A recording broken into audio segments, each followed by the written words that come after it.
Hey guys, I am KD and you are watching KD Study Point। आज की इस video में हम सीटेट और यूटेट के विषय में डिटेल से जानेंगे, थोड़ा सा डिफरेंस समझेंगे, कौन किसको भर सकता है, पेपर के प्रकार, कौन सी बॉडी इस एग्ज़ाम को करवाती है, वैलिडिटी क्या है दोनों की और किन एग्ज़ामों के लिए यूज़फुल होगा और फॉर्म जनरली कब आते हैं, इस पर डिटेल से चर्चा करेंगे। तो वीडियो को पूरा जरूर देखिएगा। बाकी सीटेट, यूटेट, बीएड, डीएलएड या टीचिंग जॉब्स या अन्य अपडेट के लिए आप चैनल से जुड़ सकते हैं। देखिए, सबसे पहले ये समझिए कि ये जो दोनों चीज़ें हैं ये आपकी क्या हैं, कॉमन टीचर एलिजिबिलिटी टेस्ट हैं। कहने का मतलब ये एक ऐसी पात्रताएं हैं जिनको पास करने के बाद ही आप टीचर बन पाते हो और गवर्नमेंट जो वैकेंसीज निकलती हैं उनके लिए अप्लाई कर पाते हो। सीटेट का फुल फॉर्म होता है सेंट्रल टीचर एलिजिबिलिटी टेस्ट और यूटेट का फुल फॉर्म होता है Uttarakhand teacher eligibility test. Central यानी कि जो सीटेट है वो ऑल इंडिया लेवल पर करवाया जाता है और यूटेट यानी कि उत्तराखंड राज्य का एक स्पेसिफिक टेट एग्ज़ाम है। ठीक, आप इसको ऐसे समझिए कि सीटेट एक केंद्र सरकार की योजना है, यूटेट एक राज्य सरकार की योजना है। अब कई बार ऐसा होता है कि जो केंद्र सरकार की योजना है इस पर डिपेंड करता है कि राज्य सरकार की योजना उसको मानती है या नहीं मानती है। देखिए, तो सीटेट पूरे ऑल इंडिया के लिए करवाया जाता है और ये राज्यों पर डिपेंड करता है कि वो इसको मान्य करते हैं या नहीं करते हैं। ठीक, हालांकि उत्तराखंड में ये मान्य है तो हम इसको क्या बोलेंगे, ये दोनों जगह वैलिड होगा। और ऐसे ही बहुत सारे ऐसे राज्य हैं वो भी अपना टेट करवाती हैं। तो ये चीज़ थोड़ा सा कॉमन डिफरेंस यहाँ पर समझिए। ठीक, अब देखो, ये है तो टीचर एलिजिबिलिटी टेस्ट, लेकिन थोड़ा सा डिफरेंस है। आप सीटेट करने के बाद यहाँ जा सकते हो, लेकिन यूटेट करने के बाद आप यहाँ नहीं जा सकते हो। कहने का मतलब, अगर आपने सीटेट कर रखा है तो जो यूटेट पास करने के बाद सुविधाएं मिलती हैं वो सारी आपको सीटेट के बाद मिल जाएंगी। लेकिन अगर आप यूटेट कर पाते हो तो सीटेट पास करने के बाद जो फैसिलिटीज़ मिलती है वो नहीं मिल पाएंगी। कैसे, थोड़ा सा समझते हैं आगे वीडियो में। ठीक है, बात आती है कि कौन किस फॉर्म को भर सकता है। तो दोनों के लिए जो एलिजिबिलिटी है वो लगभग लगभग सेम है। देखिए, अगर आप किसी भी टीटीसी कोर्स यानी कि टीचर ट्रेनिंग कोर्स में एनरोल होते हो तो आप दोनों फॉर्म भर सकते हो। पहले ये नियम था कि आप या तो अंतिम वर्ष सेमेस्टर में हो या सेकेंड ईयर में हो तब आप इसमें अप्लाई कर पाते थे। तो अगर आप टीटीसी कोर्स में एनरोल हो जाते हो, आपका एडमिशन हो जाता है, तो आप सीटेट और यूटेट दोनों का फॉर्म आप भर सकते हो। तो ये डिफरेंस है और इस तरीके से दोनों की जो एलिजिबिलिटी है वो लगभग सिमिलर है। ठीक, सीटेट आप ऑल इंडिया में एग्ज़ाम होता है तो कोई भी भर सकता है, यूटेट भी कोई भी भर सकता है। ठीक, ये चीज़ ध्यान रखना। कौन भर सकता है या एलिजिबिलिटी हमने देख लिया।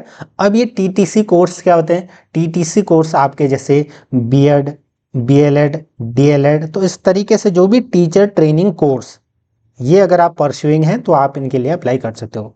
क्लियर।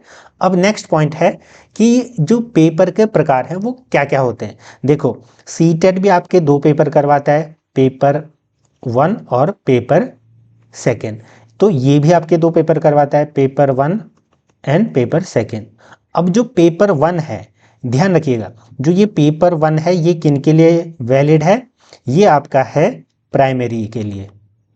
प्राइमरी यानी कि 1 से लेकर 5 तक को पढ़ाने के लिए जो आपको सीटेट या यूटेट क्वालिफाई करना पड़ता है वो आपका पेपर 1 है। ठीक, और जो पेपर 2 है ये आपका सेकेंड है 2, ये आपका पेपर 2 होता है 6 से लेकर के 8 तक के विद्यार्थियों को पढ़ाने के लिए होता है। लेकिन आप लोग देखते होंगे जो टीजीटी वाला आपका एग्जामिनेशन होता है उसमें टीजीटी में आपका 6 से लेकर 10 तक आते हैं। तो एलटी या टीजीटी में अप्लाई करने के लिए आपको क्या चाहिए होता है, पेपर 2। तो इससे क्या चीज़ हमें पता लगी, इससे हमें ये पता लगा कि जो आपका पेपर 1 है वो कौन देगा, ये जो डीएलएड वाले हैं या जो डिप्लोमा कर रहे हैं, जो 1 से 5 तक को पढ़ाने के लिए डीएलएड कर रहे हैं या बीएलएड कर रहे हैं, वो लोग इसको देते हैं। पेपर 2 कौन देता है, जो जनरली बीएड वाले हैं। तो ये बस बेसिक अंतर आपको यहाँ पर समझना है, कौन क्या करने के बाद किस एग्ज़ाम को दे सकता है एंड किसकी जो एलिजिबिलिटी है क्या है। ठीक, ये चीज़ आपको यहाँ पर समझ में आ गई होगी, पेपर 1 और पेपर 2 तो दोनों ये एग्ज़ाम करवाती हैं। कुल मिलाकर के आपको क्या समझ में आया, पेपर 1 आपका 1 से लेकर 5 तक के लिए और पेपर 2 आपका किसके लिए हो गया, 6 से लेकर के 8 तक के लिए। ठीक, अब नेक्स्ट पॉइंट क्या कहता है, कौन करवाता है, तो जो सीटेट है ये करवाता है आपका सीबीएसई, ठीक है, central board of secondary education, और ये आपका जो यूटेट है ये करवाता है उत्तराखंड बोर्ड।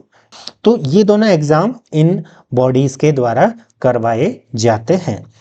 देखो वैलिडिटी क्या है और साल में कितनी बार होता है, तो जो सीटेट का पेपर होता है जनरली पिछले 1.5 साल से पेपर नहीं हुआ था और रिसेंटली ये पेपर हुआ है। ठीक, उससे पहले क्या होता था कि जो सीटेट है वो वर्ष में 2 बार होता है, एक आपका दिसंबर वाला, एक आपका जुलाई वाला सेशन। ठीक है, दिसंबर वाला आपका उसका पेपर लगभग फरवरी के अराउंड होता है और जुलाई वाले का आपका जुलाई अगस्त में ये पेपर होता है।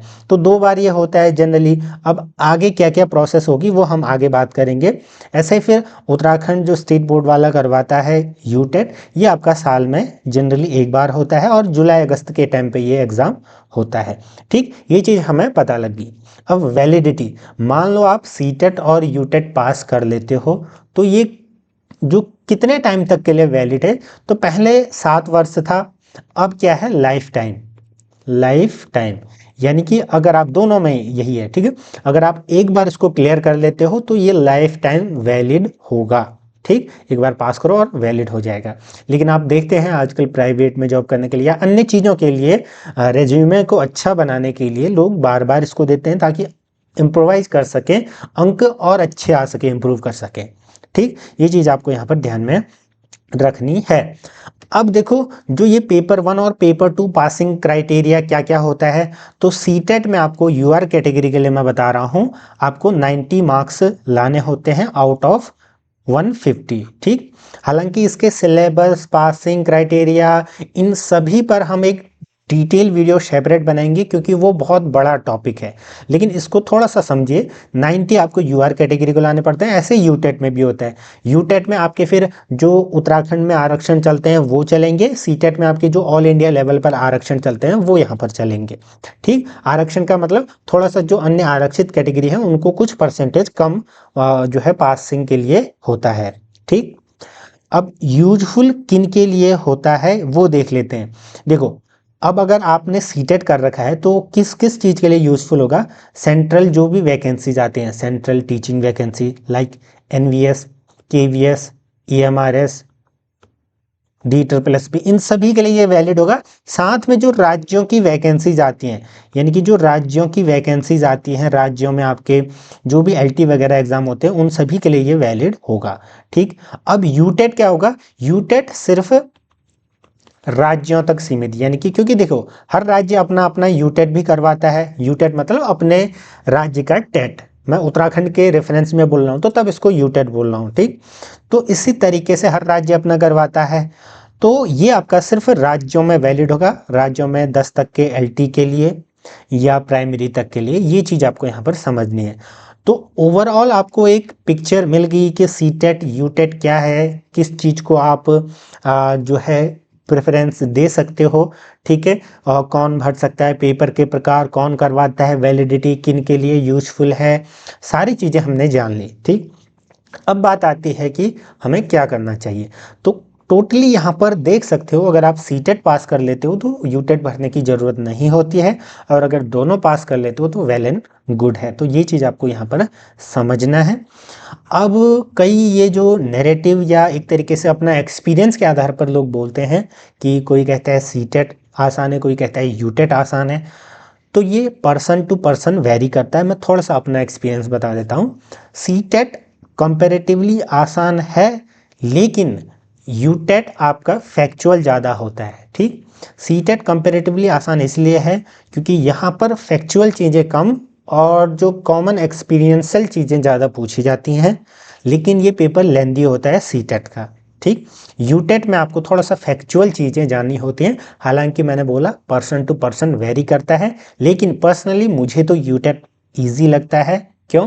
क्योंकि इसमें जो व्याकरण है वो एक स्ट्रक्चर्ड वे में पूछी जाती है। आपका जो टीचिंग वाला है, पेडागोजी वाला सीडीपी, वो भी एक स्ट्रक्चर्ड, अगर आपने बीएड डीएलएड अच्छा कर रखा है तो आप इजीली यहाँ पर पिन पॉइंटेड आंसर की तरह आंसर मार्क कर सकते हो। ठीक, सीटेट में थोड़ा सा समझना पड़ता है, ये चीज़ मेरे को लगा। बाकी आप लोग अपने व्यू शेयर कर सकते हैं। मैंने कंप्लीट इन्फॉर्मेशन देने की पूरी पूरी कोशिश की है। पेपर